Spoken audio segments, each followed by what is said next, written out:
Hey, what's up guys? It's Kyle, and this special edition Toolsday is with Makita, and you guys have seen me use a lot of Makita out on the job site. So let's get into this booth and see exactly what's coming new this year.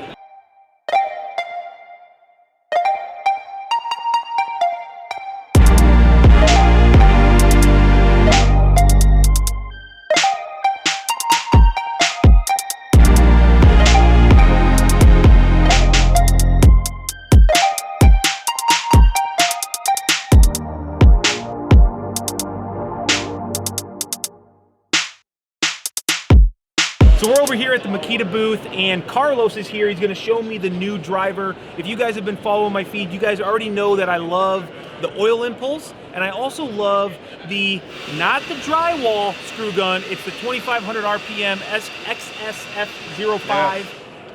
But they got something new that they said I'm gonna love, which that means probably you're gonna love. So Carlos, take it away, man. What do you got? Thanks a lot. So if you know a little bit about Makita, you know our heritage has always been the impact drivers. We introduced the first brushless impact driver back in 2004, and today we just continue to lead in technology and introducing these impact drivers.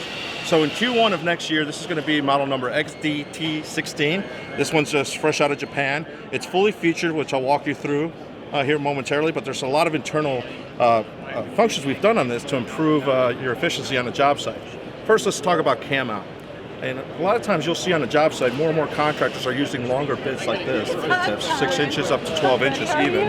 And the frustrating part is when you go into a longer bit, you see a cam out, and that's when the bit starts dancing around, like you see in this picture. So you're saying that's a driver issue, not a bit issue usually? It's usually a component issue inside because it's only driven by one ball bearing or one bearing design. We have a double bearing design here, so when you're using these long bits and you spin, you can see the spin is very true. Yeah. Your cam out is very minimal. Why that's important is because when you're placing material with one hand and you have your other hand applying the fastener, you don't want that bit to bounce around and dance around. You throw your fastener right off, right? Yeah. So that's the stuff you can't see on the outside. Okay. The one thing you may have seen as I squeeze this trigger is this double LED design right here. Okay. So we put the lights on the sides. This is probably going to be the brightest of lights of all the impact drivers on the marketplace today. So you're going to essentially use this as a flashlight in itself. Cool. All right. Now, because we've eliminated the light from the top here, and this one has built-in memory, and I'll talk about that in a second. The speed selector, it has 4 speeds, as you can see right there. Yep. If I'm going to change my speed, I don't have to take my hand off the trigger to go down to the selector. How did you do that? Right here's a button. It's where the old LED light used to be. So right here's a button that you can change it. That's right. Okay. So now I have more control of my fastener, and I don't have to rely so much on feathering the trigger. So why do that and still have this as an option? Because you're going to have to use your second hand. This is an option down here, simply because it's probably fail-safe more than anything else, or it's just habit. But at the end of the day, if your one hand's on the material and I need to change speed, I have that flexibility. Very interesting. Right? Okay. So the other functions that are on here that, obviously my Japanese is not too good. We have 2 types of tech modes, which are these 2 lights up here. And these 2 types of tech modes is basically to drive either thin gauge metal or thicker gauge metal. So whether I'm doing 20 gauge studs down to 14, 16 gauge style studs. So once I'm driving that metal fastener through the material, it clutches out once it punctures through. That way I'm preventing any cross-threading that may occur between the 2 pieces of metal. Nice. And that's important because if cross-threading does occur, you're not binding those 2 pieces together. As a matter of fact, you'll know that because you can't even reverse the fastener out. Right. Other feature on here is the assist mode. Now we've already launched the assist mode on prior models. So assist mode will start you out nice and slow, especially if you're going into heavy wood with a long fastener. It'll start you slow, and then as the torque speeds up, it picks up the RPM, allowing you to have control of that feature. Yep. And then finally, there's a feature called auto stop. Auto stop we introduced on our XWT11 half-inch wrench. If I'm going in reverse, all it does is crack open or loosen the nut for me. That way, I'm less likely to lose a nut down in any mechanics I'm working on. Just cracking it. So this one's, I'm going to tighten it up. Now, I got auto stop engaged. See how it stopped? Finger's still depressed? So the idea is now I can take it off with my fingers. Yeah, I'm not going to lose a nut. And I don't have to engage that. I can completely disengage that feature as well. Okay. So again, this is going to be the most compact, fully featured impact driver coming out in Q1 of 2019. We're doing another one. I've been wanting to see this actually, so let's hear about it, Carlos. Okay, great. So glad thing is this one's actually available now. This one launched last month. So this is our new metal cutting saw. The first thing you're going to see is we have a side battery load design. Similar to the subcompact. Exactly. Yes, What's nice about that, it's very well balanced. Most people equate it to lighter weight, but the fact is it's just better feeling in your hand and balance, right? We have a 5 7/8 inch blade. Traditionally, they're 5 3/8. Yep. The reason we went through 5 7/8 is because we can make a pass, we can make a cut in a single pass on 2-inch strut. 2-inch conduit. Okay. So very important for electricians. Otherwise, you would have to roll the conduit as you're cutting with any other metal cutting saw. Yes. The chip collection design, you can see a lot of chips in there now. That's going to minimize the amount of flying debris that's going to be coming out of this tool. You got anything else cool to show? Absolutely. Come follow me. We'll show you the new X2 All right. chop saw. Sounds good. 14-inch chop saw. Yeah. All right. So nobody has it. As more and more job sites are asking Cordless. subcontractors cordless. I want everything cordless. Get Carlos. the cords off the ground. Let's Yes. hang the spider boxes up. This is going to be your answer right there. So we spec this to compete after any corded unit that's out there today. Okay. So the power is not even an issue. Now let's talk 18 about or runtime. 36? So 36 volts. It Okay. runs off two 18-volt batteries. Okay. All right. The nice thing about this is, and the way we've configured the motor design, along with the controller and the two batteries, is we're able to get over 100 cuts on 20-gauge steel studs. Good. Carlos just keeps coming at us with new innovations. So, what do you got now, Carlos? STAFDA 2019. This will be available in the first half of next year, most likely the first quarter. This is going to be our new threaded rod cutter. Cordless. Ergonomically cordless. Ergonomically designed for balance, lightweight, and to cut installed material.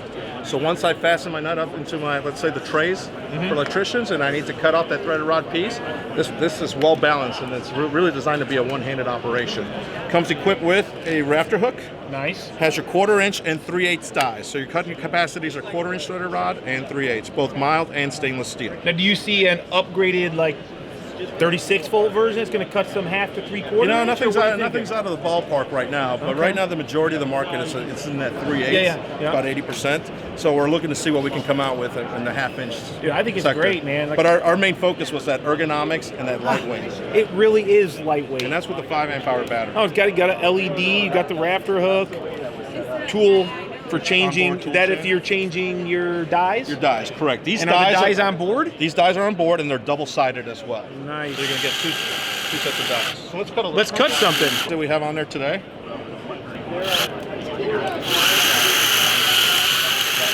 Oh my Lots God, safer than a that metal is, cutting saw, a band saw that you would use is over. butter. And it's a clean cut. You just have your nut right on there. Awesome. Hey, thanks, Carlos. Thanks, Kyle. Yep.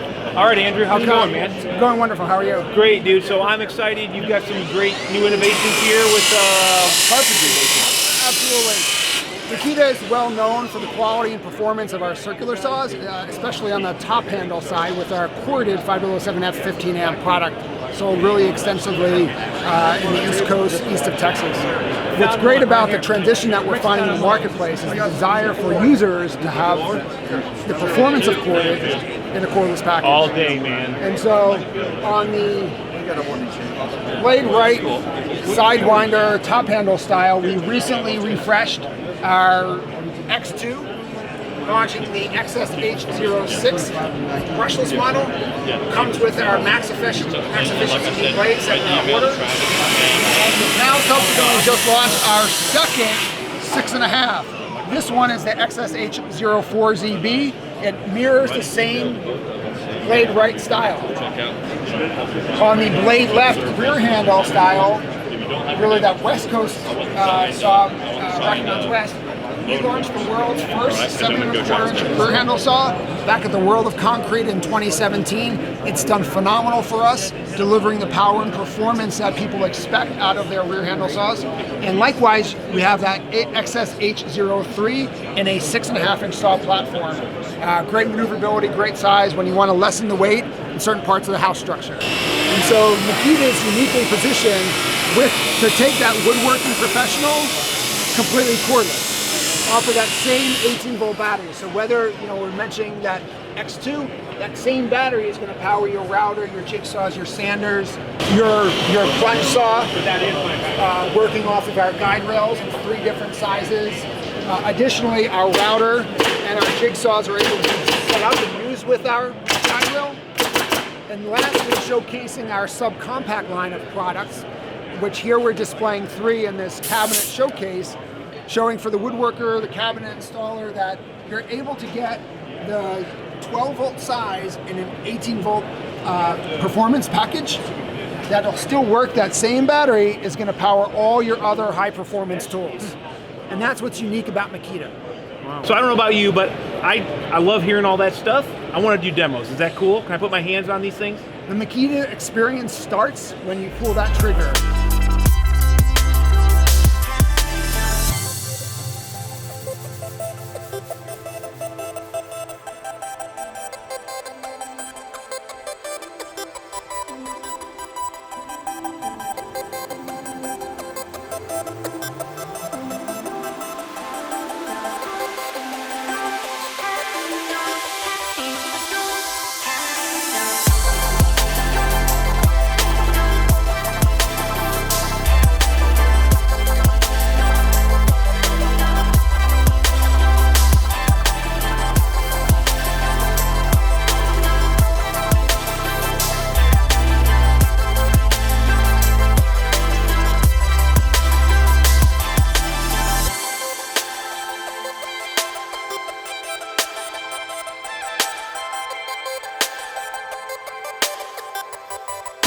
So if you guys haven't already, go check out, I'm going to tag it right here, my track saw video where I featured the Makita cordless 36-volt track saw. But I'm over here at the Makita booth, and they've got the Jigsaw with the same setup so that you can use it on the track, or the cordless router. So I'm just going to run a quick demo. I haven't done this, and I want to. We got a power on button up here that makes it live, and as you can hear, soft start, so it's not going to go full RPM until we get into our material, supposedly.